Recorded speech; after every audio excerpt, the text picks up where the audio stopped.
ઉનાના સમઢિયાળા ગામના વર્ષ 2016ના બનાવમાં મહત્વનો ચુકાદો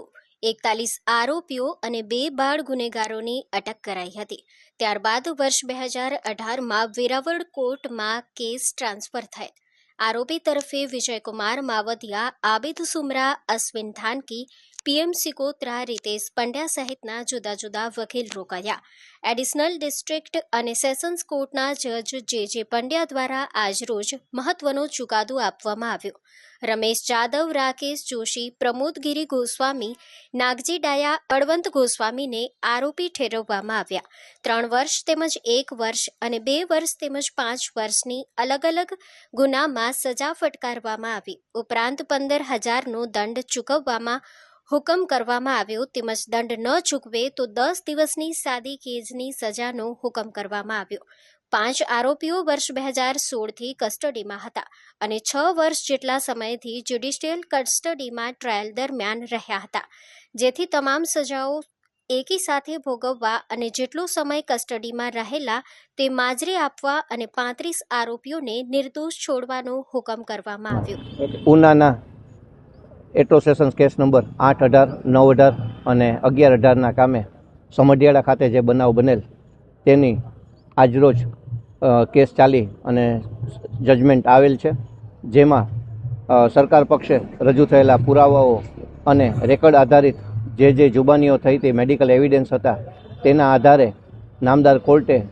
આ કામમાં કુલ 41 આરોપીઓ હતા, તે પૈકીના એક આરોપીનું ચાલુ ટ્રાયલ દરમિયાન દેહાવસાન થયેલ, એટલે 40 આરોપીઓ પૈકીના મુખ્યત્વે 5 આરોપીઓને આ કામમાં તકસીરવાન ઠેરવી અને જે કલમોમાં તેમને તકસીરવાન ઠેરવેલ છે તેમાં કાયદામાં નિયત થયેલી મેક્ઝિમમ સજા આજરોજ નામદાર કોર્ટે ફરમાવેલ છે, જેવી કે એટ્રોસિટીમાં 5 વર્ષ તેમજ 324માં 3 વર્ષ તેમજ અન્ય જે 342માં 1 વર્ષ અને 504માં 2 વર્ષ, આ તમામ સજાઓ એકી સાથે ભોગવવાની રહેશે। તેમજ જે કોર્ટમાં જે સજાઓ કોર્ટે ફરમાવેલી છે તેમાં આરોપીઓ જે સજાઓ ભોગવી લીધેલી છે તે મજરે આપવી તેવો પણ નામદાર જે પંડ્યા સાહેબ એ આદેશ કરેલ છે અને આ રીતે ઉનાના આ કેસમાં આજરોજ સરકાર પક્ષે અમોને સ્પેશિયલ આદેશ કરી અને રોકવામાં આવેલ મોકલેલ તે કેસ માં ગઈકાલે પણ હર્ષ રંઘવી સાહેબ પૃચ્છા કરતા હતા અને આજરોજ એમાં સરકાર પક્ષે જે રજૂઆતોને કેસ ચલાવી અને જજમેન્ટ આવી ગયેલ છે, જેથી લોકોને ન્યાય અને કાયદાના શાસન ઉપર અને વ્યવસ્થા ઉપર શ્રદ્ધા બેસેલ છે।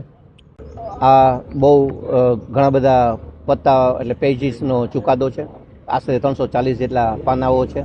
હજી સંપૂર્ણ અભ્યાસ કરાયેલ નથી। બીજું, નામદાર કોર્ટે કોઈને પણ તકસીરવાન ઠેરવવા માટે જોઈતા જે ઇન્ગ્રીડિયન્ટ્સ છે કે એનું ઇન્વોલ્વમેન્ટ હોવું જોઈએ, રેકર્ડથી ફરિયાદી એને સમર્થન આપવું જોઈએ અને સાંયોગિક પુરાવાઓ પણ એને સમર્થન આપતા હોવા જોઈએ। આ તમામ નામદાર કોર્ટે જુબાની દેતી વખતે કેસમાં તકસીરવાન ઠેરવતી વખતે જોવાનું રહે છે, જે નામદાર કોર્ટેનું જે પણ ફાઇન્ડિંગ હશે તેનો અભ્યાસ કરી અને આગળની કાર્યવાહી સરકારની સૂચના મુજબ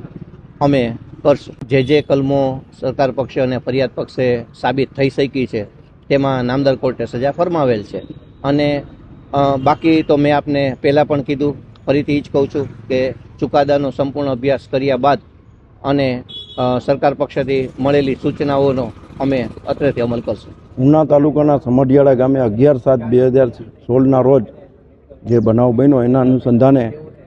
પોલીસ દ્વારા કુલ મળી અને 41 આરોપીઓની અટક કરવામાં આવેલ અને 2 બાળ ગુનેગારોની અટક કરવામાં આવેલ। જે અંગેનો કેસ ઉનાથી વેરાવળ કોર્ટમાં ટ્રાન્સફર થયેલ અને 2018માં ટ્રાન્સફર થયેલ અને જેના નંબર જે એટ્રો સેશન્સ કેસ નંબર 8/2018, 9/2018 અને 11/2018, તેમાં આરોપી તરફે જુદા જુદા વકીલો રોકાયેલા, જેમાં એક વિજયકુમારસિંહ માવધિયા, અશ્વિનભાઈ થાનકી, PM સિકોત્રા સાહેબ, ત્યારબાદ આબિદભાઈ સુમરા, રીતેશભાઈ પંડ્યા વગેરે છે આરોપીઓ તરફે બચાવમાં રોકાયેલા હતા। આજરોજ નામદાર એડિશનલ ડિસ્ટ્રિક્ટ એન્ડ સેશન જજ શ્રી જે પંડ્યા સાહેબની કોર્ટ દ્વારા આ કામમાં 5 આરોપીઓ છે એને તકસીરવાન ઠરાવેલ, જેમાં રમેશ ભગવાન જાદવ, રાકેશ રસિકભાઈ, પ્રમોદગીરી, બળવંતગીરી અને નાગજીભાઈ ડાયાભાઈ વાણિયા, જેમને આઈપીસી કલમ 323-324માં 3 વર્ષ, 342માં 1 વર્ષ, 504માં 2 વર્ષ તથા એટ્રોસિટી એક્ટ મુજબના ગુનાના કામમાં 5 વર્ષની સજા ભોગવવામાં આવેલ અને 15,000 રૂપિયાનો દંડ અને દંડ ન ભરે તો 10 દિવસની સાદી કેદની સજાનો હુકમ કરવામાં આવેલ છે. આ કામમાં 5 આરોપીઓ જે છે એ 12/7/2016ના રોજથી કસ્ટડીમાં હતા અને મોર દેન